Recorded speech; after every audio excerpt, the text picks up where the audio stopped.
మీలో ఎంతమంది ఇంకా అమ్మ చెప్పిన కథలు వింటున్నారు? అమ్మ చెప్పిన కథ అంటే ఏం కథో తెలుసా? చిన్నప్పుడు చెప్పే పేదరాశి పెద్దమ్మ కథలు కాదు, సీరియల్ కథలు. ఎపిసోడ్లు అవుతూ ఉంటాయి కదా. ఏదో సుమన్ గారిది కొత్త సీరియల్ వచ్చిందంట, ఆ కథ చెప్తుంది, మీరే వినండి.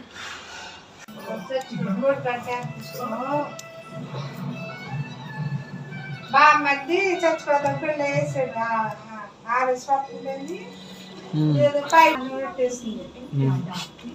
సెల్లు చిన్నదే ఫోటోలు వేరే ఫోటో దాన్ని మోసం చేసినట్టు తీసి పేపర్ అంతా పెట్టేసింది, బయట పెట్టేసింది.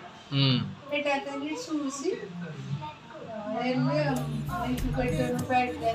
ఇలాగే సీరియల్ కథలు అమ్మ దగ్గర వినుంటే కనుక ఒక కామెంట్ చేయండి, మీ ఎక్స్పీరియన్స్ ఏంటో షేర్ చేసుకోండి. 2 months తర్వాత ఇంటికి వచ్చాను, అమ్మకి మెంతుకూర కోసాను, హెల్ప్ చేశా. ఆ హెల్పింగ్లో ఉండే కిక్కే వేరు కదా, ఎందుకంటే మన అమ్మ కదా, మన లవ్ కదా, మన ఫస్ట్ లవ్ యూ అమ్మ. చూసారా మెంతుకూర పప్పు? నాకు ఇష్టం మెంతుకూర పప్పు, అంటే పప్పు ఐటమ్ అనేది ఏదైనా చాలా ఇష్టం నాకు. So thanks for watching.